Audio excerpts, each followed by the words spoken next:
जी sir. जी आज का जी हमारा टॉपिक है जी करंट अकाउंट डेफिसिट।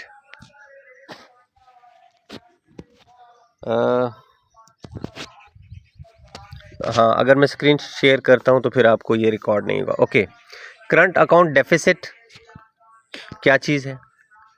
करंट हम कहते हैं मौजूदा, अकाउंट हम कहते हैं जी हमारे खाते में कितने पैसे पड़े हुए हैं, और डेफिसिट हम कहते हैं कमी को, खसारे को। सर ये अगर करना है तो हमारे करते हैं, स्क्रीन शेयर देते कोई हैं नहीं रिकॉर्ड इधर से। कोई नहीं, छोटा सा टॉपिक है, अभी हम बाद में फिर करते हैं।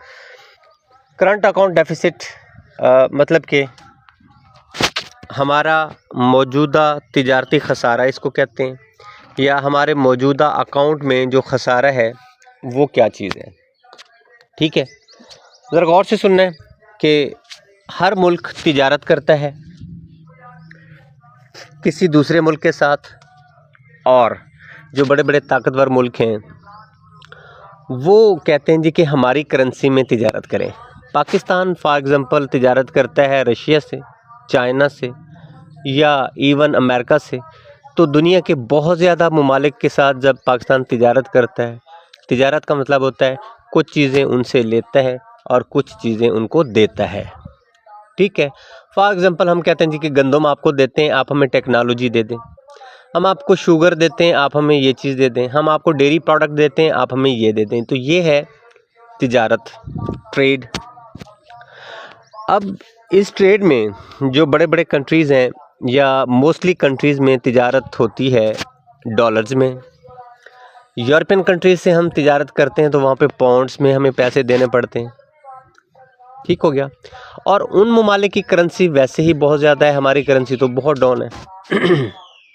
एक बात। नंबर टू, वो हमसे जो चीज़ें लेते हैं बहुत, उसके पैसे बहुत थोड़े बनते हैं, और हम जो उनसे चीज़ें मंगवाते हैं वो बहुत ज़्यादा पैसों वाली चीज़ें हैं। ठीक है, बहुत महंगी होती हैं। उनको हमें हमें ज़्यादा ज़रूरत है चीज़ें मंगवाने की, लिहाजा हम ज़्यादा पैसे देते हैं, ख़रीदारी ज़्यादा है हमारी, और वो लोग हमसे बहुत थोड़ी चीज़ें लेते हैं, लिमिटेड चीज़ें। उसके रीज़न्स बहुत सारी हैं जो आगे चल के हम डिस्कस करते हैं। अच्छा, अब होता क्या है कि फॉर एग्ज़ाम्पल हमने, सिंपल वर्डिंग में मैं बता रहा हूँ, हमने 1 लाख की चीज़ मंगवाई अमेरिका से या किसी भी यूरोपियन कंट्री से, और उनसे कहा जी चले आप भी हमसे चीज़ें ले लें। वो हमसे लेते हैं 10,000 की चीज़। वो कहते हैं बस हमें इतनी ज़रूरत है, ये चीज़ आपकी चीज़ की चूँकि वैल्यू नहीं है। फॉर एग्ज़ाम्पल वो हमसे गंदम लेते हैं 10,000 की, और हम उनसे टेक्नोलॉजी लेते हैं 1 लाख की, कोई कंप्यूटर या कोई आर्टिफिशियल इंटेलिजेंस या कोई भी एक बड़ी चीज़ ले लेते हैं। डिजिटल चीज़ ले लेते हैं। अब 90,000 हमने उनको एक्स्ट्रा देने हैं। अब हमें जान के लाले पड़ गए भी 90,000 कहाँ से दें, वो भी उनको पाउंड्स में या डॉलर्स में देने। तो वो जैसे कैसे करके हमने उनको वो दिया। अब 90,000 का हमारा जो डेफिसिट आया, कमी आई उस मुल्क के साथ, वो हमारा कहलाता है करंट अकाउंट डेफिसिट। क्लियर? साथ साथ आप रिस्पांस देते रहेंगे, बताते रहेंगे मुझे। जी सर। सर वहाँ का 1 लाख बनाने के लिए हमें यहाँ से जो है, जो डॉलर की प्राइस होगी उसको अपने करेंसी के साथ मल्टीप्लाई वहाँ पे करके, मतलब वो तो बहुत ज्यादा पैसे चले जाएंगे ना जी, वहाँ का 1 लाख बनने के हाँ, लिए। फॉर एग्जाम्पल हम कहते हैं चले वहाँ का, तो वो एक अलग इशू है, वो बहुत ज़्यादा बन जाएंगे डेफिनेटली। वो ना भी बने, हम कहते हैं जी कि उनसे जो चीज़ हमने मंगवाई वो पाकिस्तानी लाख रुपए, 1 लाख रुपए की चीज़ थी, एक लैपटॉप हमने मंगवाया। ठीक है, अच्छा, यहाँ से हमने उनको गंदम भेजी और उन्होंने गंदम हमसे ख़रीदी। उन्होंने कहा जी बस ठीक है, गंदम चूँकि हम थोड़ी इस्तेमाल करते हैं, और 10,000 की हमें गंदम दे दें पाकिस्तानी रुपीज़ में। और जो लैपटॉप मंगवाया वो भी पाकिस्तानी रुपीज़ में लाख की कीमत का बनता था। अब ये कीमत उनको हमने रुपयों में नहीं देनी, पाउंड्स में देनी है या डॉलर्स में देना है। तो डेफिनेटली हमें वो कह लें कि $100 की चीज़ हमने भेजी उनको, और उनसे जो मंगवाई वो $1,000 की चीज़ मंगवाई। इस तरह से अगर आप कह लें, ठीक है। तो भाई अब बाकी जो हमारे इतने डॉलर्स बढ़ गए वो हमने उनको देने हैं, देंगे तो डेफिनेटली वो चीज़ हमें मिलेगी। तो ये हमारा जो गैप आता है ना, ये करंट अकाउंट डेफिसिट है। और अगर ऐसा हो कि 1 लाख की चीज़ हमने मंगवाई और 1 की उनको दे दी, तो कोई हमें तिजारती खसारा नहीं, हमें कोई फ़र्क नहीं पड़ा, ठीक है, और हमारी ट्रेड अच्छी जा रही थी।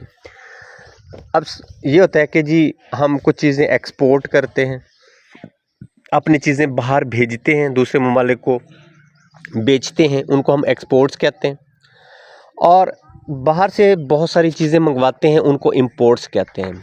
अब आप ज़रा गौर करें अपने आसपास इर्द गिर्द कि पाकिस्तान कितनी चीज़ें एक्सपोर्ट करता है और कौन कौन सी चीज़ें इंपोर्ट करता है यानी कि मंगवाता है। भाई हम कहते हैं पाकिस्तान एक ज़रूरी मुल्क है, ठीक है, तो हम एग्रीकल्चर प्रोडक्ट एक्सपोर्ट करते हैं। कोई बता सकता है, जल्दी जल्दी आपका शेयर होना चाहिए साथ साथ, एग्रीकल्चर प्रोडक्ट कौन सी होती हैं? गंदम, चावल, गंदम, चावल, मकई, ज्वार, बाजरा, कपास, कॉटन।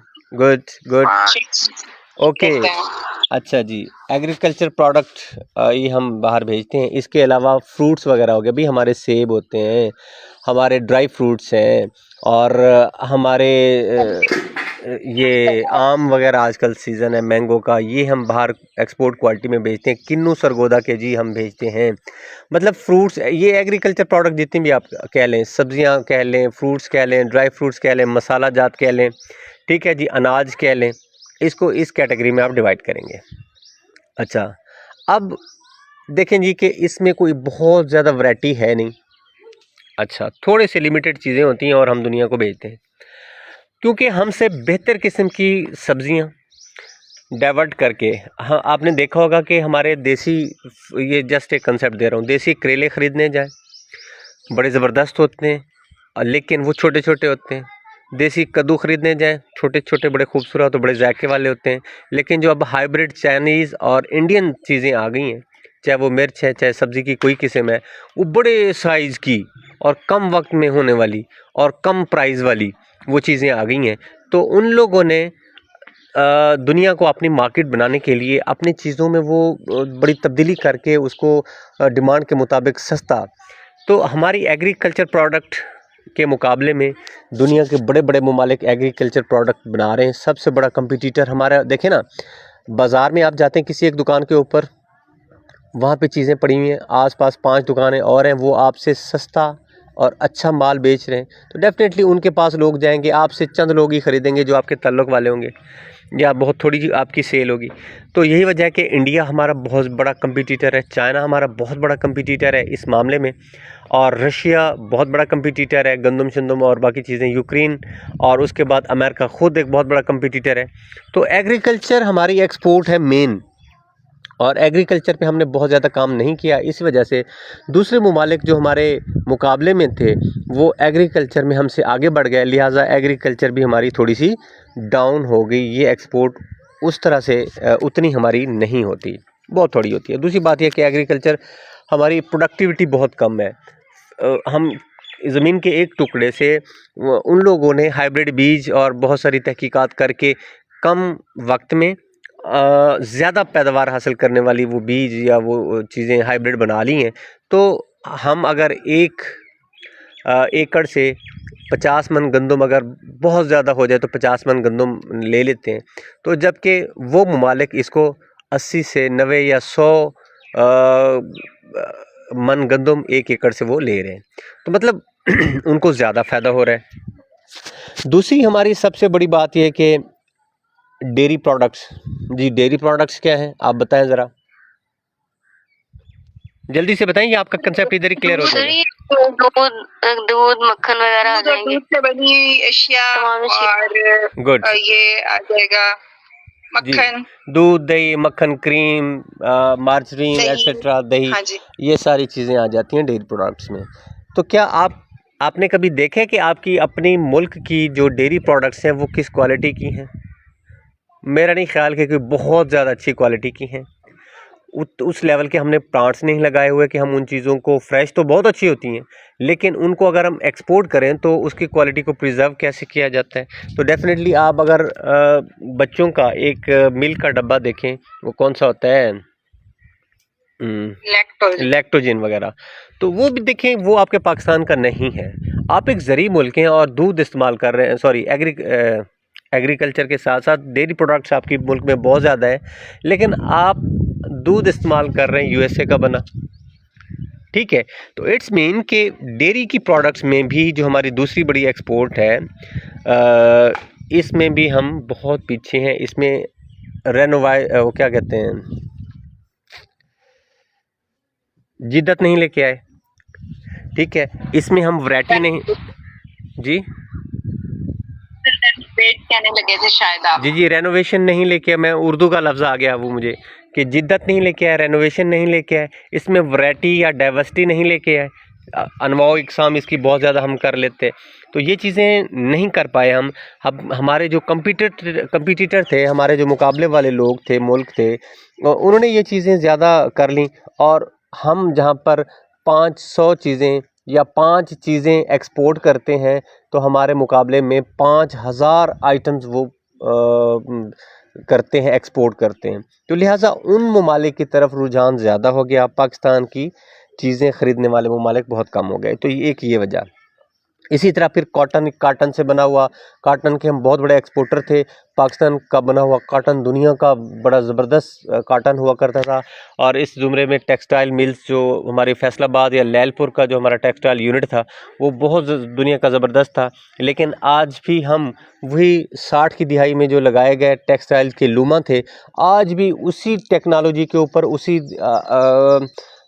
हम कह सकते हैं मैकेनिकल वर्क के ऊपर या ह्यूमन रिसोर्सेज के ऊपर काम कर रहे हैं, जबकि दुनिया ने उसको हमसे सीख के उसको कंप्यूटराइज कर दिया है। कम वक्त में ज़्यादा अच्छा और ज़्यादा पैदावार वो कर रहे हैं। आज हम उसी ह्यूमन लेबर के ऊपर और उन्हीं पुरानी मशीनरों के ऊपर काम करके वो चीज़ें बना रहे हैं। तो लिहाजा हमारी क्वालिटी अब भी उस लेवल की नहीं है। तो दुनिया के ममालिक वो हमसे टेक्सटाइल की जो प्रोडक्ट्स हैं, हमारी कपड़ा और उसकी जितनी भी वैरायटी हैं जो हम भेजते हैं बाहर, इसको भी हमने रेनोवेट नहीं किया। तो लिहाजा ये 3 बड़ी प्रोडक्ट्स थी हमारी जो हम एक्सपोर्ट्स करते थे, इनमें जिद्दत नहीं लेके आए, इनमें डाइवर्सिटी नहीं लेके आए, तो ये एक्सपोर्ट्स हमारी बहुत थोड़ी हैं। ठीक है, इसी तरह फिर फ्रूट्स हैं या खुश्क मेवाजात हैं या मसाला जात हैं, वो भी आपकी एक्सपोर्ट्स में आ जाते हैं। तो आपके हमसाया ममालिक उनको ज़्यादा अच्छे तरीके से करके एक्सपोर्ट कर रहे हैं। ये तो थी हमारी एक्सपोर्ट्स। अब ज़रा इंपोर्ट्स की बात करें जी। इंपोर्ट्स क्या करते हैं जी? मोबाइल फ़ोन, बहुत बड़े बड़े महंगे मोबाइल फ़ोन जी। एक मोबाइल फ़ोन के बदले कितने मन गंदम आप दे सकते हैं जी? 10 मन गंदम तक दे सकते हैं हम। तो कहाँ 10 मन गंदम को उगाने के लिए आपकी कितनी मेहनत है, और सिर्फ़ एक मोबाइल फ़ोन जो कि उनके एक फैक्ट्रियों में बन रहे हैं और बस चुटकियों में बनने जा रहे हैं। ठीक है, अच्छा जी, लैपटॉप मंगवाते हैं, कंप्यूटर मंगवाते हैं, मशीनों, भारी असला बारूद, ठीक है, चीज़ें सारी वो टेक्नोलॉजी वाली वहाँ से मंगवाते हैं। इवन आर्टिफिशियल इंटेलिजेंस, जितनी दुनिया इसमें तरक्की कर रही है, तो जो चीज़ें हम बाहर से मंगवाते हैं वो बहुत ज़्यादा कास्टली होती हैं, और वो हमें दुनिया के मुख्तलिफ ममालिक से, और सबसे बड़ी बात यह है कि वो हमें चाइना से मंगवानी पड़ती हैं, रशिया से मंगवानी पड़ती हैं, या अमेरिका से मंगवानी पड़ती हैं, यूरोपियन कंट्रीज़ से मंगवानी पड़ती हैं। उनके करेंसी में हमें ट्रेड करनी पड़ती है। तो जब ये चीज़ें हमारी मजबूरी बन गई हैं, ब्रांडेड आपके, अच्छा मज़े की बात यह है कि आप हैरान होंगे कि वो लोग इतने सियाने हो गए हैं कि रॉ मटेरियल हमसे ले जाते हैं कि जो रॉ कॉटन है वो हमसे ले जाते हैं। अच्छा, जो रॉ चमड़ा है वो हमसे ले जाते हैं बहुत सस्ते। आपने देखा है कभी खाल, जानवरों की खाल, बड़े बड़े जानवरों की खाल 150 से 200 में वो चमड़ा, दुनिया का बेहतरीन चमड़ा पाकिस्तान में होता है। 150 से 200 में, 300 में या ज़्यादा से ज़्यादा 400 में एक खाल बिक जाती है बड़े जानवर की। ठीक है, वो खालें प्रोसेस करके, आपको पता है कि उससे जो एक छोटा सा टुकड़े का पीस लेके उससे अभी आपके बैग्स बनाते हैं। लेडीज़ या पर्स बनाते हैं या एक शूज़ बना देते हैं, वो 5-5 10-10 हज़ार का एक बैग और शूज़ और वो चीज़ें जिसके ऊपर छोटा सा और लेदर बैग जी, लेदर शूज़ हैं जी, ओरिजिनल लेदर के हैं जी, अच्छे वाली क्वालिटी के लेदर के हैं। वो आप एक जो खाल बेचते हैं जो कि आपकी 500 की नहीं बिकती, उसको प्रोसेस करके उससे जो चीज़ें वो बना के देते हैं वो लाखों रुपए की बन के आती हैं वापस, ठीक है। और अगर उसको मज़ीद कुछ ब्रांड्स वगैरह के वो नाम दे देते हैं तो वो करोड़ों में चीज़ बिकती हैं एक खाल से।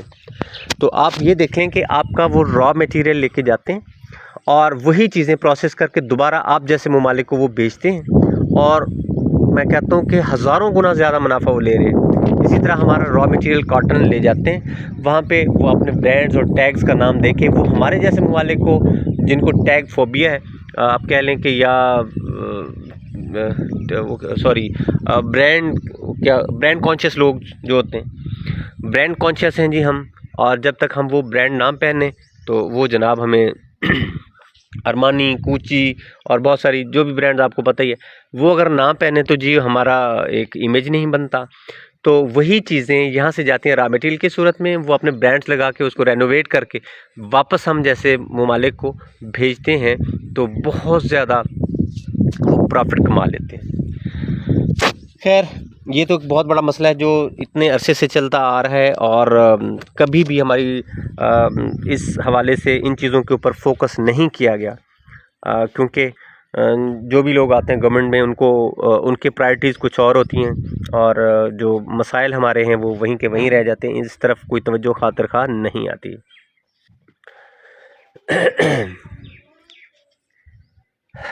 अच्छा सर नमक का भी सुना था कि नमक भी जो है ना ये मतलब कि यहाँ पे वो जी काफी हाँ, सस्ता नमक लेके की बात जाते हैं, फिर वहाँ पे जाके बहुत बिल्कुल ऐसे महंगा ही है। सेल करते हैं। कुछ अर्सा पहले आपने बड़ी मुहिम सुनी थी सोशल मीडिया के ऊपर कि हमारा पिंक नमक दुनिया का बेहतरीन नमक है और इंडिया के साथ हमने वो कोई पार्टीशन के वक्त एक मुआहदा किया था जी आप हमें नमक देंगे। अच्छा, वो इतना चालाक कंट्री है और हम इतने भोले भाले, हम लाखों टन डेली का जनाब वो ट्रक भर भर के, ट्राले भर भर के, उनको पहाड़े हमारे पास ख़त्म नहीं हो रहे और जब ये ख़त्म होंगे तो फिर हमें कदर मालूम होगी। तो वो जनाब नमक हमसे लेके जा रहे हैं, उसको पीस के अपने इंडिया का वो लगा के टैग लगा के अपने मसाला जात के साथ नमक को भी एक्सपोर्ट कर रहे हैं हमसे। मेरा ख्याल है कि वो 4 आने अब भी जो हमारी करेंसी नहीं है 4 आने 8 आने किलो लेके जा रहे हैं। अच्छा, और वो जनाबे वाला वहाँ पे बड़े आप सैकड़ों रुपए में आप कह लें कि वो किलो बेच रहे हैं। तो वो इतना चालाक मुल्क है और हमारे पास सारी चीज़ें होने के बावजूद भी उसको हमने उसको कैश नहीं करवाया। इस तरह बहुत सारी और भी चीज़ें हैं। खैर इतना ज़्यादा टाइम नहीं है कि उन चीज़ों को भी हम मज़ीद डिस्कस करें। ये वो मसाइल हैं। अच्छा, अब सवाल ही पैदा होता है कि इतने सारे मसाइल होने के बावजूद इस तरफ तवज्जो क्यों नहीं दी गई? जी तवज्जो दी गई। होना क्या चाहिए था कि भाई देखें, दुनिया को जिन चीज़ों की डिमांड है भाई उनको अब ज़राअत की इतनी ज़रूरत नहीं है, हर जगह से उनको मिल जाती है। डेयरी प्रोडक्ट्स आप रिलाय कर रहे थे, दुनिया आपसे अच्छी डेयरी के प्रोडक्ट बना के लोग उनको पूरी दुनिया को दे रही है। कॉटन आप दूसरे ममालिक आपसे बेहतर कॉटन प्रोड्यूस करके दूसरों को दे रहे हैं। फ्रूट सब्जियां आपसे बेहतर अच्छी वैरायटी की चीज़ें वो करके दे रहे हैं, ठीक है। तो फिर आप क्या करेंगे भाई? दुनिया जिस चीज़ की डिमांड दुनिया में है आप वो बनाओ, वो बेचो दुनिया को। नंबर 1 जी, artificial intelligence, computerise mobile phone, laptop, ये डिजिटल दुनिया की वर्ल्ड के जितने भी पुर्जा जाते हैं ये आप खुद बनाएं और दुनिया को बेचें, दुनिया से ना मंगवाएं। नंबर 1 अपनी प्रोडक्ट्स के ऊपर, डोमेस्टिक प्रोडक्ट्स के ऊपर रिलाय करना चाहिए। भाई भाड़ में जाएं, अपने वर्डिंग अजीब सी यूज़ कर रहा हूँ कि ब्रांड्स को छोड़ दें, बाहर वाली चीज़ें आप ना ख़रीदें। पाकिस्तान की जो बनी बनाई चीज़ें हैं भाई उनके ऊपर रिलाय करें आप लोग। जब बाहर से चीज़ें नहीं मंगवाएंगे, अपनी चीज़ों को वैल्यू देंगे, आपके मुल्क की प्रोडक्टिविटी बढ़ेगी। जो आपकी छोटे छोटे इंडस्ट्रियल यूनिट्स बंद पड़े हैं वो चलेंगे, रोज़गार के मौके आएंगे। अब सबसे बड़ी बात यह कि आपको दूसरों के आगे मिन्नतें तरले नहीं करने पड़ेंगे, मेहरबानी करके यार ये चीज़ें दे दें, और उनको उनके मर्ज़ी के मुँह मांगे दाम आपको नहीं देने पड़ेंगे। यानी कि अपनी प्रोडक्ट्स के ऊपर रिलाय करें, एक्सपोर्ट अपनी बढ़ा दें ताकि आपका जो करंट अकाउंट डेफिसिट है ख़त्म हो। अच्छा, ये बात हो रही है कि जी करंट अकाउंट डेफिसिट को ख़त्म कैसे करें, कि डेफिसिट तो हो गया, खसारा तो हमें मिल गया, अब उसको कम करने के जो तरीके हैं वो कौन कौन से हैं। सबसे पहली बात ये कि इंपोर्ट अपनी कम करें, दूसरी बात एक्सपोर्ट अपनी बढ़ा दें, ये थोड़े से मुश्किल है। वैसे हम कवर करने की कोशिश कैसे करते हैं, कवर करने की कोशिश के लिए एक हम और टर्म यूज़ करते हैं, रिमिटेंस। रिमिटेंस क्या है भाई, हमारे जो पाकिस्तान के लोग अरब ममालिक में खड़े हुए हैं, यूएसए में हैं, चाइना में हैं, यूरोपियन कंट्रीज़ में, वहाँ पे जाके बेचारे ओवरसीज़ पाकिस्तानी पूरी दुनिया में फैले हुए हैं, काम कर रहे हैं, मेहनत मजदूरी कर रहे हैं, वहाँ पे जॉब्स कर रहे हैं और अपनी सर्विसेज दे रहे हैं, और वहाँ से जो पैसा इकट्ठा आता है वो हर महीने वो बेचारे महीने में, साल में, 6 महीने में वो पाकिस्तान में भेजते हैं मुख्तलिफ़ करेंसियों की शक्ल में, डॉलर, रियाल, पाउंड्स, येन वगैरह वगैरह, इन चीज़ों में भेजते हैं। तो वो हमारे पास जब वो आती हैं तो वो हमारा रेमिटेंस कहलाता है। ठीक है, ये रेमिटेंस हमें वो भेजते हैं तो हमारे पास पैसा आता है in the form of foreign reserves आप कह लें। तो ये जो रेमिटेंस आता है इससे हमारा फॉरेन रिज़र्व्स बढ़ते हैं। फॉरेन रिज़र्व्स का मतलब ये है कि जो पैसे हमने बाहर देने हैं उसका ज़ख़ीरा हमारे पास बढ़ जाए। ठीक है, और रेमिटेंस हम कहते हैं कि जो लोग हमारे बाहर लोग काम कर रहे हैं वो पैसा भेजते हैं, उस पैसे को रेमिटेंस का नाम दिया जाता है। तो हम अपनी ट्रेड को बेहतर करने के लिए हमारे पास फॉरेन रिज़र्व्स ज़्यादा होने चाहिए, हमारे पास रेमिटेंस ज़्यादा होने चाहिए, हमारी एक्सपोर्ट ज़्यादा होनी चाहिए, हमारी इंपोर्ट कम होनी चाहिए, तब जाके ये करंट अकाउंट डेफिसिट कम होगा। सवाल आपसे पूछें कि करंट अकाउंट डेफिसिट क्या है, इंपोर्ट एक्सपोर्ट क्या है, ट्रेड क्या है और ये रेमिटेंस क्या होते हैं। ठीक है, हमारी एक्सपोर्ट्स कौन कौन सी हैं, हमारी इंपोर्ट कौन कौन सी हैं, हम इस करंट अकाउंट डेफिसिट को ख़त्म कैसे कर सकते हैं। ये और ख़त्म करने के लिए ये जो 4-5 चीज़ें आपको मैंने बताई हैं कि इंपोर्ट को कम करें, एक्सपोर्ट को ज़्यादा करें, डोमेस्टिक प्रोडक्ट बढ़ा दें और दुनिया को जिस चीज़ की अच्छा रेमिटेंस भी इसमें बड़ा अहम किरदार अदा करते हैं। अच्छा, और एक अहम चीज़ इसमें आप कर सकते हैं, सजेशन के तौर पे आप कह सकते हैं जी कि गवर्नमेंट पहले कोई इतना ज़्यादा इसके ऊपर पाकिस्तान में काम नहीं किया गया कि अपनी जो प्रोडक्ट्स हैं उनको हम बढ़ाएं या एक्सपोर्ट्स को बढ़ाएं। लास्ट अभी जो साबका हमारी गवर्नमेंट थी, कौन सी गवर्नमेंट थी जी? इरम और सुंबल आप बताएं। इरम और सुंबल आप बताएं जी, कौन सी गवर्नमेंट थी हमारे पाकिस्तान में? सर इमरान खान। पीटीआई की गवर्नमेंट थी जिसके वो चेयरमैन इमरान खान साहब थे। अच्छा जी, इस गवर्नमेंट ने एक इनिशिएटिव लिया था, उस इनिशिएटिव का नाम आप ज़रूर आना चाहिए। वो था जी कि presidential initiative for artificial intelligence and computing, computer से कंप्यूटिंग। आर्टिफिशियल इंटेलिजेंस क्या है, कोई बता सकता है? सदाकत आप बताओ। सर आर्टिफिशियल इंटेलिजेंस जी, मसनूई ज़हानत क्या होती है? सर ये रोबोट वगैरह जो हमारी इंडस्ट्री इस तरह से। जी, ये आपके मोबाइल फ़ोन में जो भी टेक्नोलॉजी है ये भी आर्टिफिशियल इंटेलिजेंस है। रोबोट्स वगैरह तो एक रोबोट एक पुर्ज़ा है, उसके अंदर जो चीज़ टेक्नोलॉजी इस्तेमाल हो रही है वो आर्टिफिशियल इंटेलिजेंस है कि वो इंसान की तरह इंसान को रिप्लेस करने या इंसान की जगह के ऊपर वो काम करने के लिए जो चीज़ें बनाई जाती हैं। ठीक है, और उनमें ऐसी हसास चीज़ें लगाई जाती हैं जिस तरह से फॉर एग्ज़ाम्पल आप इसमें इसका वॉइस टाइपिंग करते हैं या मोबाइल फ़ोन के अंदर सारी जितनी भी चीज़ें हैं ये आपका आर्टिफिशियल इंटेलिजेंस है। आप यूट्यूब चैनल देखते हैं, आप एक चीज़ वहाँ पे बजट लिखते हैं सर्च करने के लिए। अच्छा, और एक चीज़ आपने लिखी उससे मिलती-जुलती चीज़ें, ये इस मोबाइल फ़ोन की आर्टिफिशियल इंटेलिजेंस है, उससे मिलती-जुलती दुनिया जहान की जितनी भी चीज़ें हैं वो आपके स्क्रीन के ऊपर आना शुरू हो जाती हैं साथ-साथ। गूगल ओपन करते हैं, गूगल के ऊपर कोई एक वर्ड इस्तेमाल करते हैं, कुछ भी आप ट्रेड लिखते हैं, फॉर एग्ज़ाम्पल एक्सपोर्ट लिखते हैं या ट्रेड लिखते हैं, उससे मिलते-जुलते दुनिया जहान की जितनी भी चीज़ें होंगी ना वो सारी आज उसके साथ ओपन होना शुरू हो जाएंगी। तो ये खसूसियत जो कहलाती है आर्टिफिशियल इंटेलिजेंस कहलाती है। और ये एक इंस्टीट्यूट बनाया था, इनिशिएटिव लिया था पिछली गवर्नमेंट ने, जिसका नाम था presidential initiative for artificial intelligence and computing के नाम से एक इदारा उन्होंने बनाया कि यहाँ पे वो लोग स्टूडेंट्स हैं अपने कोर्सेज करें इंटेलिजेंस के, आर्टिफिशियल इंटेलिजेंस के, कंप्यूटर कोर्सेज करें और मुल्क को उस लेवल पे या दुनिया के साथ दुनिया में जो कुछ हो रहा है दुनिया की डिमांड के मुताबिक वो प्रोडक्ट्स वहाँ पे वो काम सीखें और अपने मुल्क में उसकी प्रैक्टिस करें। ठीक है जी, ये था आज का एक छोटा सा टॉपिक करंट अकाउंट डेफिसिट के नाम से, और इसमें जो जो टर्म्स इस्तेमाल हुई, ट्रेड इसका आपको पता चला, एक्सपोर्ट का पता चला, इंपोर्ट का पता चला, और एक्सपोर्ट इंपोर्ट ये कौन सी करेंसीज़ में होती हैं, डॉलर्स में, पाउंड्स वगैरह में होती हैं, मोस्टली डॉलर्स में होती हैं, या फिर यूरोपियन कंट्रीज से आप ले रहे हैं तो उनके उसके पाउंड्स वगैरह में होती हैं। उसके बाद आपको पता चला जी रेमिटेंस क्या होते हैं, फॉरेन एक्सचेंज रिज़र्व क्या होते हैं। ठीक है, जो पैसा हमें बाहर देना है ख़रीदारी के लिए वो उसका हमारे पास पैसा है।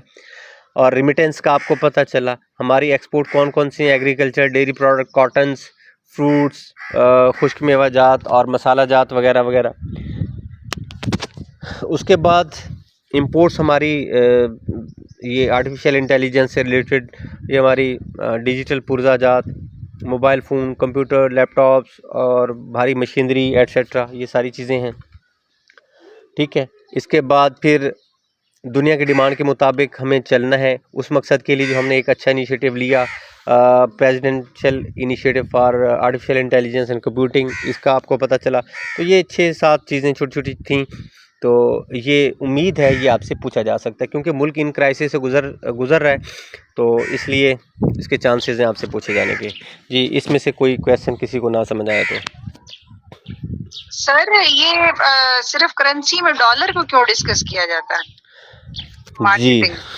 आप तगड़े हैं, चौधरी हैं, आपके पास हर चीज़ है, आपकी मर्ज़ी है कि आप किसी को दें या ना दें। अगर देंगे, आपके पास चीज़ें हैं तो आप देंगे तो अपनी शरायत के ऊपर देंगे ना, क्या ख्याल है? अपनी शरायत के ऊपर देंगे ना।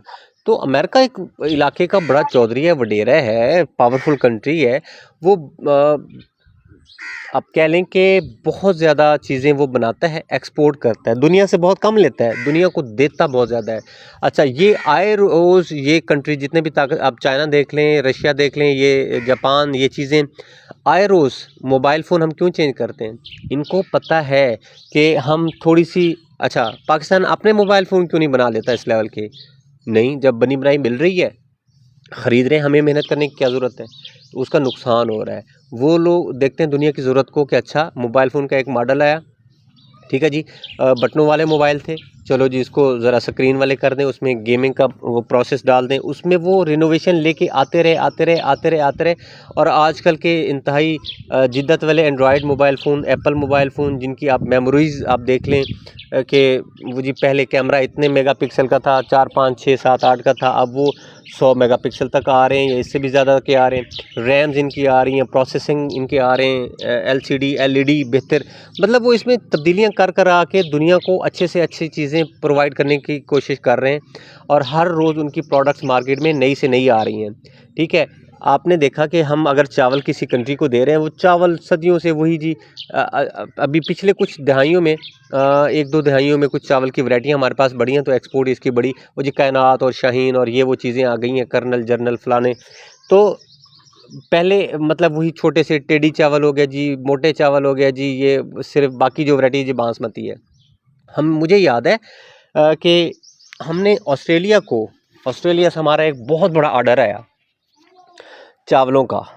एक बात मुझे याद आ गई है इससे, हमने जी उनको हमने दिखाए थे कोई बासमती अच्छे चावल बासमती ना, और उनको जब हमने जहाज़ भर के भेजा, वो टेढ़ी चावल हुआ करते थे जो आजकल नापैद में पाकिस्तान में होते, उसको टेढ़ी चावल बोलते थे, RE6 इस तरह से उसका कोई नाम था। सेले ये खीर वाले चावल जो होते हैं, मोटे चावल, मोटे भी बहुत अच्छी क्वालिटी के हैं, उससे भी थकी क्वालिटी के थे, उसको कहते थे टेढ़ी चावल। मुझे उसका पूरा नाम नहीं आ रहा, RE6 बोलते थे या पता नहीं इस तरह से। अच्छा, वो जहाज़ भर के हमने बेईमानी की और उनको भेज दिया जनाब। जब वहाँ पे गए उन्होंने देखा कि है हमें सैंपल तो ये भेजा था और अंदर से ये चीज़ निकली, तो उन्होंने हमें पैसे भी नहीं दिए और वही भर के हमारे मुंह पे मारा, वापस भेज दिया और खड़ा समंदर में ही वो सारा ज़ाया हो गया। तो मतलब जब इस तरह से हम दुनिया के साथ करेंगे तो दुनिया हमारे साथ वैसा ही सलूक करेगी, ठीक है। तो सर हमारी ये इंपोर्ट करने की रीजन भी तो यही है ना कि यहाँ पे जो क्वालिटी है ब्रांड की वो उस